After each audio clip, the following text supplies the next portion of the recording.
Hello and welcome to all the Padawan learners out there. I'm Joe, here with me is my co-host Jedi Master Dan. Hello and greetings. And today we're continuing our episode 1 podcast. Namely, with Qui-Gon, Jinn, and Obi-Wan doing what they do best. Cutting down droids, looking cool, and nearly sticking it to the bad guys. When I say this is what they do best, I seriously mean it's what they do best. Now, before that, though, Nute Gunray and Runa Hako kind of deal the first move in the game of chess, or Dejarik, you might say, if you're enough of a Star Wars geek. They take out the ship that Obi and Qui came in, and that's, in that case, moving to take out a pawn. The response from Qui-Gon and Obi-Wan is to bare their lightsabers. Then they notice that there's gas, and they simply use the force breath technique to render it moot. Gunray dispatches his droids, and it's shown that battle droids are worthless against, two of the greatest Jedi Knights in the galaxy. Like, what the heck are you doing? And, of course, you have the two of them who fight their way to, or almost to the bridge. And Qui-Gon does his spectacular move of sticking his lightsaber through the doors.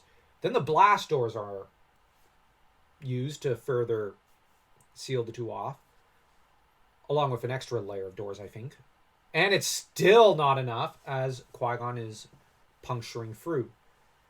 And this is where I'm actually going to rail a little at Obi-Wan. When destroyers show up, Obi-Wan warns Qui-Gon, and the two decide to flee. This is a bad strategic move. And I just think Obi-Wan could have stood to fend the two off. And I actually think that it would have been better served fighting the destroyers. But on the other hand, the destroyers are dangerous, even for Jedi of the caliber of Qui-Gon Jinn and Obi-Wan Kenobi. So, and there is those force fields. So I'm not going to rail too strongly. Qui-Gon, when he decides that they have to flee, clearly makes the decision because he has no other choice, because it's him who makes the choice. And you can see that the destroyers do a good job blasting at the Jedi. So you can see why Qui-Gon would get a little nervous and would decide, okay, it might be best to withdraw for another day, to fight another day. And the two end up sneaking off into the ventilation shaft, which interrupts the gloating of Nute Gunray and Runa Hako, who decide that they have to dispatch their armies at once to Naboo. Smart move. Meanwhile, they're not foolish about how they dispatch their troops. Actually, they dispatch them not within the city, which would be a really dumb move, but outside of it, outside the scanners of the city. So this is why the Naboo government does not respond immediately. What they also decide to do is cut communications. Palpatine, once he takes off his hoodie and decides to put on proper evening wear, contacts Amidala. Amidala has her communications cut off, and it's suspected by the Naboo government that the diplomats to the Trade Federation have been destroyed, have been silenced. Which Amidala tries not to believe in this and says, they wouldn't dare, because this would put them in the crosshairs of the Republic. But her staff tell her, the Republic doesn't have an army. What is the Republic going to do? And you got to bear in mind, by this time in the Star Wars universe, the only thing that people might fear might be the Jedi Order. And even then, the only Jedi with any real reputation worth their salt are Mace Windu and Plo Koon. Plo Koon, in the mini hyperspace war of sorts, or I think it's called, ended up proving himself a major general and an incredible force of nature. Mace Windu is, of course, the greatest Jedi in the galaxy. Yoda himself has not been in the field for a while, and so people don't really know him by reputation. And those that do tend to mock him or think he's overrated because he's not been in the field for quite a while. The problem with Yoda is he's fallen into the trap of Rook Lamar, waiting for the Echo to reach him, rather than going out into the galaxy to find the problems in the galaxy, which is not very Jedi like. The Jedi are supposed to go out and solve the problems. Not every problem, but the major ones. Yoda's not doing that. And so he's in semi-retirement on Coruscant, which means that the Jedi are very much, in terms of reputation, unfanged. Luke Skywalker would not allow this to happen to him later. Which, I'm just saying Luke is better than Yoda, because I'm a Luke fanboy. And, hey, I'm not going to even defend that point. It's merited. And the thing is, Amidala's staff being very concerned and scared is reasonable. They have good reason to fear.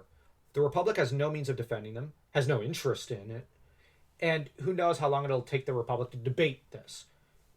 On the other hand, if someone has killed 2 Jedi and is like, yeah, what are you going to do about it? Now, here's the thing. Not many in the galaxy realize this would not go down very well with the Order. On the other hand, the reason why people don't think the Jedi Order will act is because, well, the reputation is that the Jedi are unfanged at this point. This is not entirely true. But the Jedi are facing problems, really. And so you have the Trade Federation, which have the way open to them. They have the green light. So they land their forces right outside the city of Naboo. And if you want a very good game, just to recommend one real quick that deals with this part of the conflict, Galactic Battlegrounds is really good. And I cannot recommend it enough. The Naboo conflict, I think, is dealt with in that game and in Battlefront 1 really well. And when I say Battlefront 1, I mean the original, not the EA version. But anyways, you have the forces of Naboo, which will be completely unprepared for this invasion. And on the other hand, the Jedi have snuck down onto the planet using the Trade Federation ships because why not? It's convenient, it's easy, and accessible. But before they go down, Obi-Wan does point out one thing to Qui-Gon, because Qui-Gon had remarked earlier, negotiations will be short. And Obi-Wan snarkily tells his master, needling him a little, well, you were right about one thing, Master. Negotiations were short, which earns him an annoyed look. But that's the nature of Obi-Wan. He needles people. Kind of needlessly at times. I'm just saying, sometimes you can't blame Qui-Gon and Anakin for finding him annoying. On the other hand, it's hilarious when he does this most of the time for us, the audience. We approve. Very much so. Although it's all the funnier when he needles Seely, because she needles him back, and it turns into the funniest amount of arguing I've ever seen in fiction.